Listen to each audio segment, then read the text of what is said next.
Hi friends, welcome to our channel.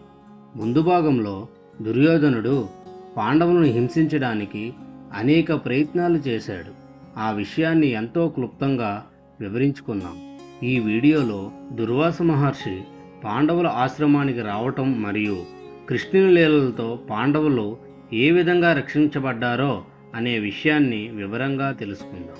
Friends, మీరు మొదటిసారి మా ఛానల్ని చూస్తున్నట్లయితే సబ్స్క్రైబ్ చేసుకోండి, లైక్ చేయండి, షేర్ చేయండి. ఈ వీడియోని పూర్తిగా చూడండి.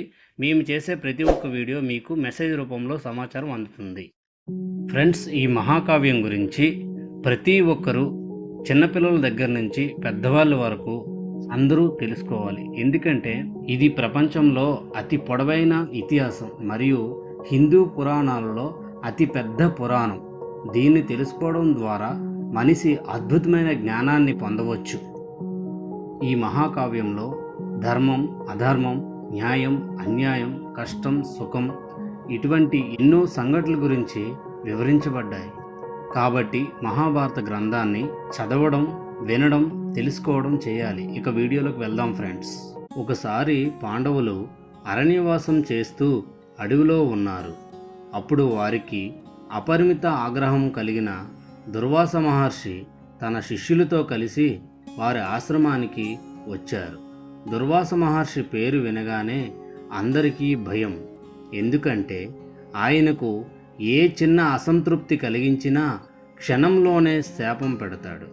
మహర్షి దుర్వాసుడు పాండవుల ఆశ్రమంలో అడుగుపెట్టి భోజనం పెట్టమని అడిగాడు. కానీ అప్పటికే పాండవులు భోజనాన్ని తినేశారు మరియు అప్పుడు వంట సమయం కూడా ముగిసింది. అలాగే అక్కడ ఉన్న ఆఖరి ముద్దను కూడా ద్రౌపది తినేసింది. కాబట్టి పాండవులు దుర్వాస మహర్షికి భోజనం పెట్టడానికి ఏమీ లేక ఇబ్బందుల్లో పడ్డారు.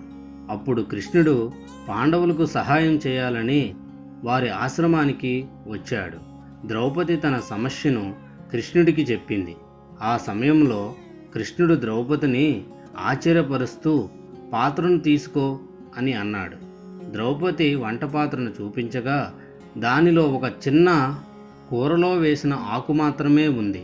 కృష్ణుడు ఆ ఆకును తీసుకొని భక్తితో తిన్నాడు. కృష్ణుడు ఆ ఆకును తిన్న వెంటనే దుర్వాస మహర్షి మరియు ఆయన శిష్యులందరికీ ఆకలి తీరిపోయినట్లు అనిపించింది. వారు తిన్నట్లే పూర్తిగా తృప్తి చెందిపోయారు.